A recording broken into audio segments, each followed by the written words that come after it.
What's up, everybody? I'm trying to see if my mic is working here. So let's see. I might have to switch to my computer, but I'm trying to give a better sound quality. So let me just test this real fast to see where we're at.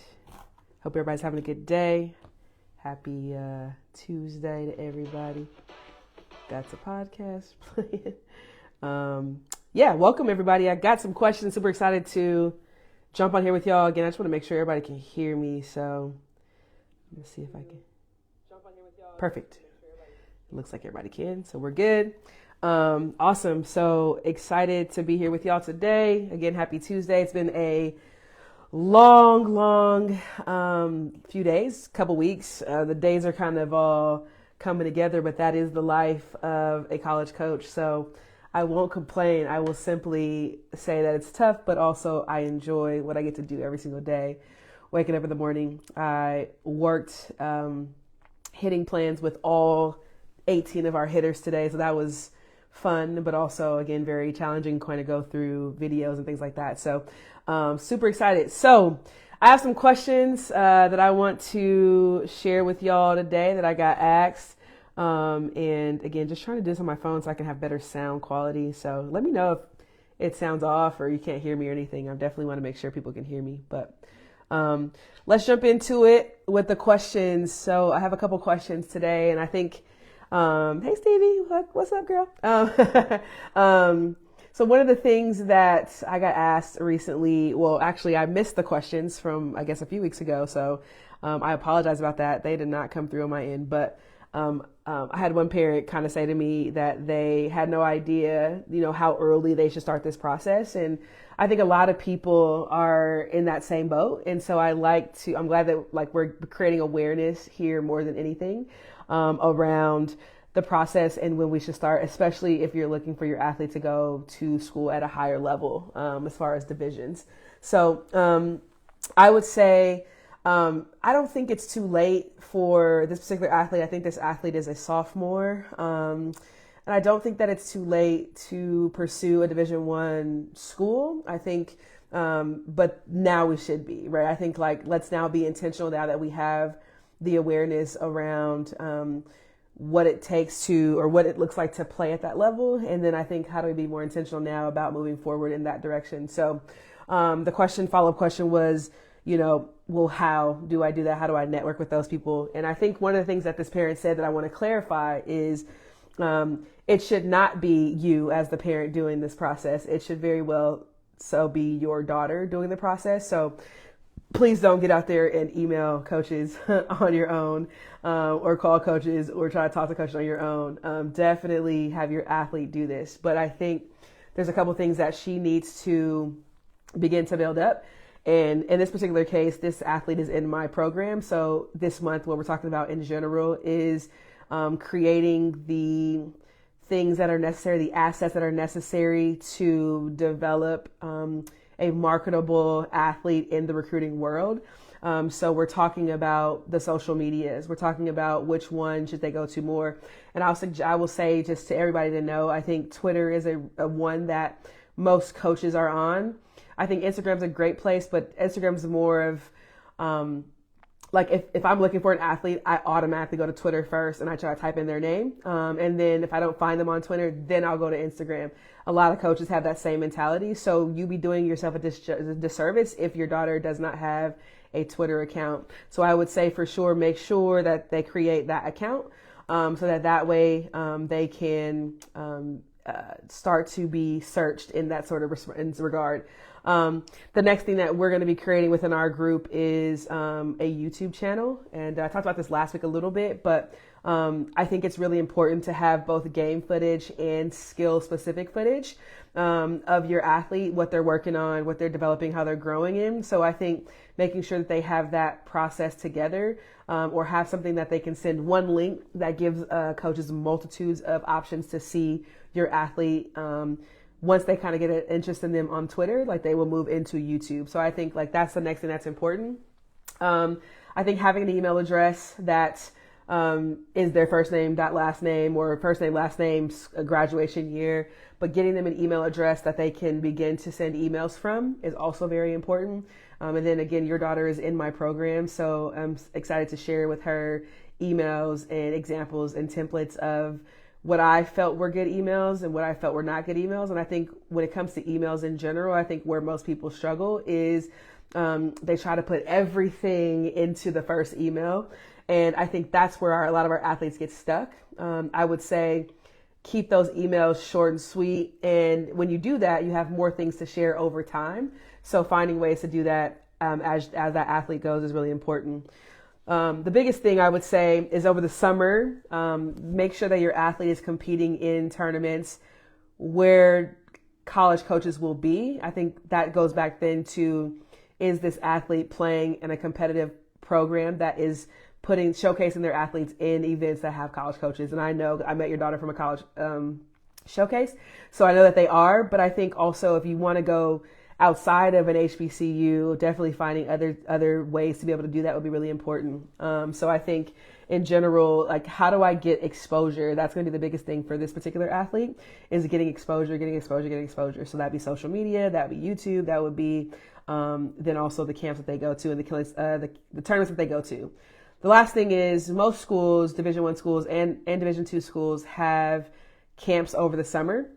And I would check for the ones that are like in August. I would say a lot of the big D1 programs will usually have elite camps like right at the beginning of the summer and then right at the end of the summer. So I would say check for those camps. They will have camps throughout the entire summer, but usually the other ones are more of, I would say, like how do I make money over the summer? How do I build up my nest egg for my next assistant coach or volunteer assistant coach who I need to pay, especially at the highest level. So I think looking for those at the beginning of the summer, they usually say like something like elite camp. They'll usually say prospect camp.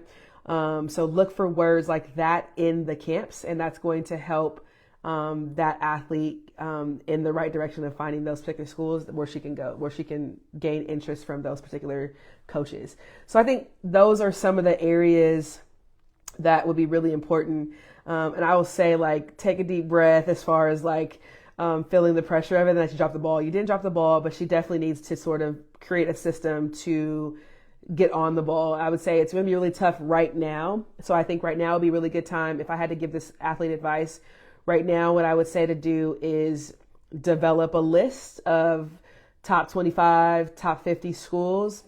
I would say 50 and then dwindle them down. But I think for sure right now, let's create the list, get everything together as far as, what school she's interested in, why she's interested in those schools, what's the email address of the coaches, what's the coaches' names. But just get a whole spreadsheet together of that particular information. And what's important to know is that right now, even if she does email, like, Division I schools cannot respond, but come September 1st, they will. So again, the only way you will get in connection with them will be in those camp settings. So I would say right now, we're kind of in a situation where she won't be able to do much, but let her presence be known through emails and through the videos that she shares. So I create the list, and then I would just start to send out introductory emails. Hi, my name is such and such. I play this position. I'm from this area or whatever. I'm from an area, whatever you want to say there. And then I would say, I'm really interested in your school because here is a link to my video. And another email could be, hey, thanks for reaching out, or thanks for reading this email. Here is a clip of me working with my hitting coach on this particular thing. What I'm really working on is this, this, and this. And just start to send those as representations to, or at least as things to, like, when they look up your athlete's name, because like what I have to do is look up emails. So like if I really find interest in an athlete, what I'll usually do is search my email to see if I have other emails from them. So I might have missed the emails before, but do I have other emails from them, especially if they say things like, I'm your number one school or things like that. So when they say things like that, but I don't have any other emails, I get a little bit leery, like they're just kind of saying that, or that is a what's the word? A template of an email. So I would say make sure that they're just saying, hey, this is an introduction, and then follow up with a few emails. I would say at least 2 times a month, maybe once a month at the least. So just to kind of get their name going across the person's email more than not. So that would be my advice to you guys on that. And then I had another couple of questions from a parent, and let's see. This parent was asking, how many days a week should you strength train in season? Let's see, how many days should you overhand throw to increase velocity? These are very good questions. My daughter just turned 13, has a goal to play at the highest level, and trying to understand how much is too much and how to layer. Yeah, I love that. So I love that you're talking about, that you're asking this question with your daughter when she's 13. I think 12 and 13 is a really great time to introduce speed agility, as well as strength training. And I think I think you got to be smart about it and strategic about it, but I think you should definitely be introducing that to your athlete at this age.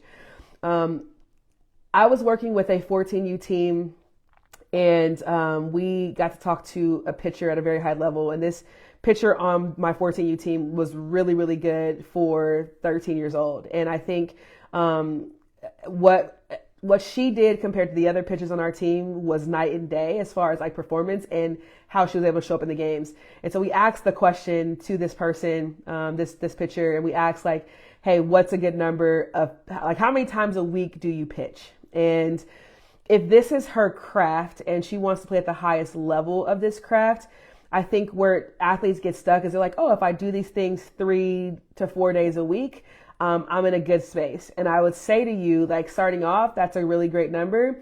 But really, if your athlete's not doing some sort of version of that particular skill, especially if they're a pitcher or a catcher, I think that skill should be done, especially as a pitcher, at least 5 to 6 times a week. So I think like, if they are in that sort of position, I think the more that they master that craft is important. And I think there are different ways to do this. Like, it doesn't have to be all about throwing live or full every day, but how do I watch film of my pitching? How do I chart my pitching? See like how many of my spots I'm actually hitting based off what's called.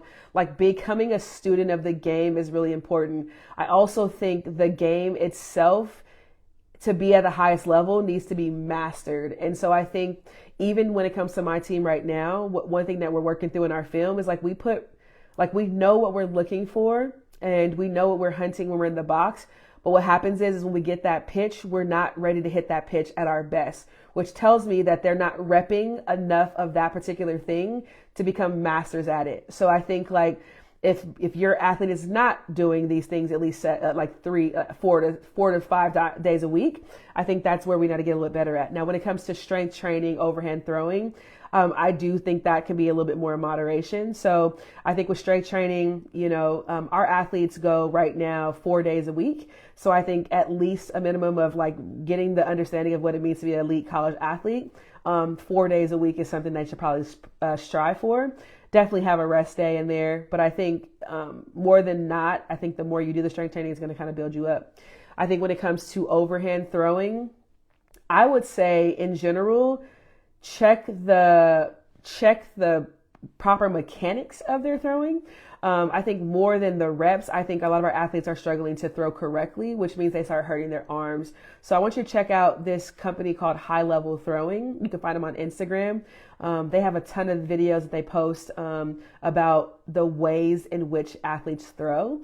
And they're trying to teach them based on their physiological makeup and physical makeup, how they should create better throwing patterns. And I think if they're able to do that, I think they should be able to, again, do 4 to 5 days a week of throwing. It's not necessary, but I would say, like, when you get to college, we practice 5 days a week, 6 days a week, depending on the time of the year.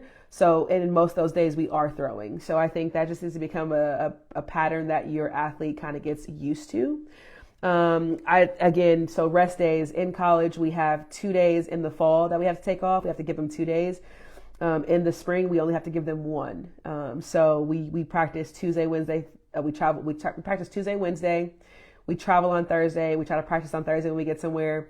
We play on Friday, play on Saturday, play on Sunday. We have Monday off. So I think, again, just beginning to understand that like 2 days off is probably good, but all the other days of the week, we probably should be mastering some sort of part of our craft. Hitting, I'm a big believer in like getting swings in as often as possible, and I think there's again so many ways that we can develop our hitting outside of the physical attributes of hitting. So I think the answer would be the same. Like if your athlete's not swinging the bat 4 to 5 times a week in different capacities, as far as like it could be mental approach, it could be off the machine, off front toss, doing a little tee work.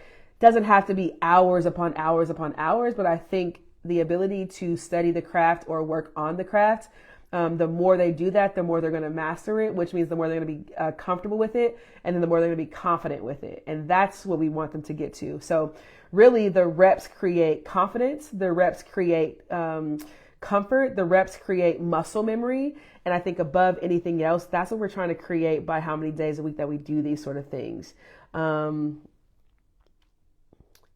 a pitching machine, do we use it frequently? How many days should we practice hitting?